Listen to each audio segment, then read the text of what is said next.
As you near the dusty tomb, half buried in sand, the sun above is suddenly blocked out. Yet out here in the middle of the desert, there are no clouds. You look up and instead see the shape of a magnificent beast descending towards you from the sky. It lands before you, a colossal and radiant winged lion with an uncannily human-like face. The creature speaks in a deep, booming voice. I am neither beast nor person, winged yet wingless, evil and yet good. What am I? You feel a shiver run down your spine, suspecting that if you get the answer to this riddle wrong, it may cost you your life.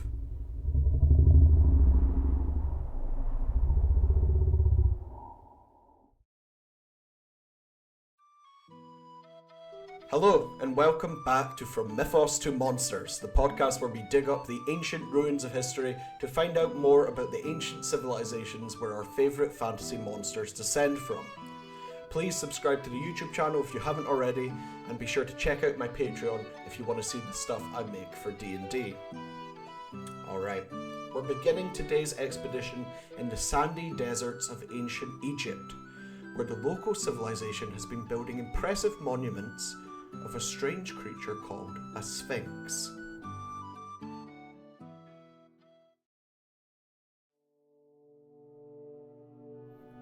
A Sphinx, similar to a chimera, is a mixture of both a man and a lion, or sometimes another animal and a lion. The creature originally came from Egyptian mythology, and the Greeks eventually adopted it into their mythology as well.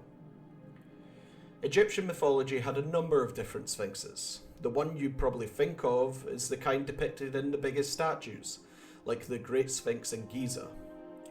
These sphinxes were built to represent specific pharaohs. The one in Giza, for example, commemorates King Khafre of the 4th dynasty. Most of it is still there today, standing at nearly 250 feet long and 70 feet high. Monuments like this embodied the benevolence and the strength of Egypt's rulers, who Egyptians believed were chosen by the gods themselves. It was basically a way cooler version of a royal portrait. There's a belief that the Sphinx wasn't a winged creature until the Greeks depicted it as such, but this is actually a bit of a misconception. While their Sphinx statues might have been wingless, there's a lot of Egyptian artwork that featured winged sphinxes. The Egyptians presented sphinxes in one of two ways in their art. Either reclining, as if to suggest the ruler is secure in their power, or winged and upright, to show the ruler's prowess. It wasn't just their poses that were different. The Egyptians also had various subspecies of sphinxes. For example, the Hyraco Sphinx, a eagle-headed sphinx which the Egyptian god Horus was often depicted as. There was also the Cryo-Sphinx, a ram-headed sphinx believed to represent the Egyptian god Amun. Amun was said to have been the king of gods and was the patron god of the city of Thebes. For this, the remains of more than 900 Cryo-Sphinxes have been found around the city. Around 1600 BCE, ancient Greece began using sphinxes in their own myths. This isn't really surprising considering the Greeks had long established trade with Egypt by this time. In fact, the word Sphinx, which is Greek in origin, was already being used before Alexander the Great even had control over Egypt. It's not really known what the Egyptians referred to sphinxes as before this. Additionally, Greek historians were also a little bit obsessed with Egyptian culture, so it's unsurprising they started to steal from it. Man, imagine having a society so interesting that nerds have been making it their hyperfixation for literally thousands of years. However, while the Greek Sphinx was taken from the Egyptian one, the Greek version had key characteristics that were different. For one, unlike the Egyptian Sphinx, the Greek Sphinx was always depicted as winged, and it was also represented as feminine, contrasting the Egyptian Sphinx, which was always represented as male. This led to the Egyptian Sphinx often being referred to as Androsphinx, or male Sphinx, while the Greek Sphinx was called the Gynosphinx, or female Sphinx. What's more, while the Androsphinx was good-natured and noble, the Gynosphinx was an evil and savage creature. It would typically challenge travellers on the road with riddles and devour them if they failed to say the right answer. One trait that both the Androsphinx and Gynosphinx shared, however, was that they were both thought of as guardians, and thus statues of them were often built at the entrances to places like temples and other important buildings. The most famous mention of a sphinx in Greek myth is during the story of Oedipus.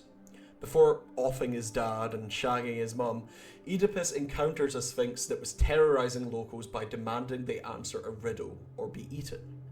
The riddle went as follows: what walks on 4 feet in the morning, 2 in the afternoon, and 3 at night? Oedipus then proceeded to answer man. As an infant he crawls on all 4s, as an adult he walks on 2 legs, and in old age he uses a walking stick. The Sphinx was so surprised that Oedipus managed to get the riddle right, she threw herself into the sea and died, which I think is a bit overdramatic.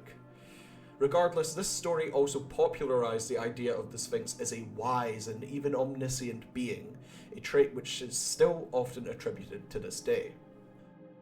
Following 1200 BCE, the Sphinx disappeared from Greece before eventually reappearing some centuries later. Yet now, as opposed to being inspired by Egyptian folklore, they now possessed more Eastern-inspired designs. See, the Sphinx had become a popular motif in the south and southeast of Asia, as these areas already possessed mythological creatures with similar appearances, such as the Shedu and Lamassu.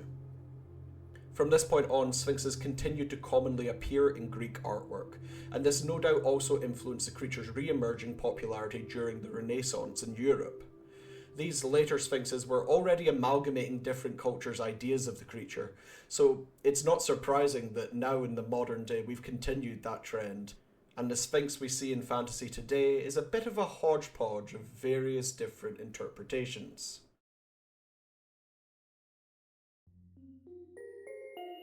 In modern fantasy, the Sphinx has become an iconic staple, in no small part thanks to franchises like Dungeons & Dragons. Sphinxes first appeared in D&D in 1977 in the first Monster Manual. In the lore, they were said to be immortal and intelligent creatures who once possessed their own kingdom gifted to them by the gods in return for teaching lessons to mankind through things like riddles. Aside from that bit about riddles, it's a pretty out there interpretation of the monster. It doesn't really align with any historic myths about it. In original editions of the game, all the way up to 3rd edition, sphinxes came in 4 different varieties. The most powerful was the Androsphinx, directly inspired by the Egyptian version of the monster. It was good-natured and strong, with abilities including the use of divine magic and a deafening roar.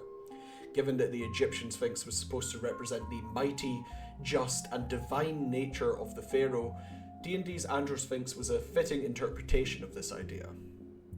Next was the Gynosphinx, a less powerful but more cunning monster inspired by Greek mythology.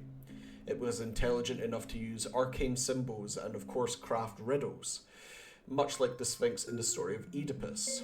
But while the Sphinx in that story was cruel and evil, the Gynosphinx of D&D is comparably much more calm and neutral. There were also 2 other kinds of sphinxes that stopped appearing after 3rd edition, taken directly from Egyptian mythology. The Hieraco-Sphinx and Cryo-Sphinx I mentioned earlier. In D&D, rather than representing Amun, the Cryo-Sphinx was a greedy treasure-hoarding creature, although it still physically resembled its mythical namesake. The Hieraco-Sphinx, meanwhile, rather than representing Horus, was a much less intelligent and more bestial creature that was sometimes used as a mount, more similar to a hippogriff in description than its mythological namesake. What separated these from other sphinxes was the fact that they couldn't use magic, and partly due to this were much weaker. As of today, D&D sphinxes have remained consistent in some ways and changed a great deal in others. Most recent edition now depicts all sphinxes as being wholly cat-like creatures, as opposed to having human faces, and names like Androsphinx or Gynosphinx have been replaced by titles.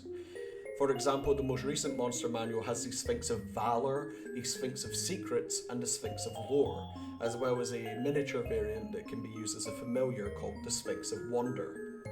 The lore behind sphinxes nowadays depicts them as guardians sent by the gods to watch over various things, as opposed to some kind of ancient civilization. I do think that's a lot more fitting, as it pays homage to their roles as statues guarding important places that was consistent across different civilizations' mythos around the Sphinx. However, I do still wish they'd kept some of the original designs and titles of those culture sphinxes. So what can we take away from all of this as storytellers? Well, in my opinion, the nature of the Sphinx means it works best as a symbol rather than an actual monster.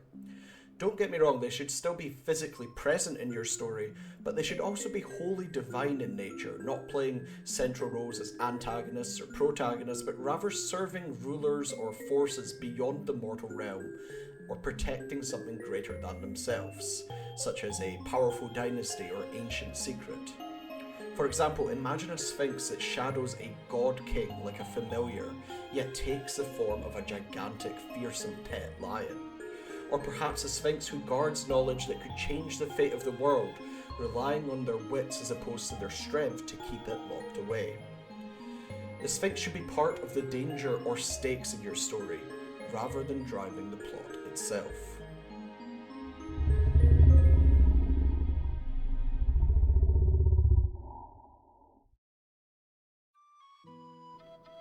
Alright. That's going to be it for the Sphinx, which turned out to be a much more interesting creature than I'd ever given it credit for. Let me know what you guys think. And if you enjoyed this, please remember to subscribe to the channel if you aren't already. And remember to check out my Patreon for more D&D stuff. Okay, take care.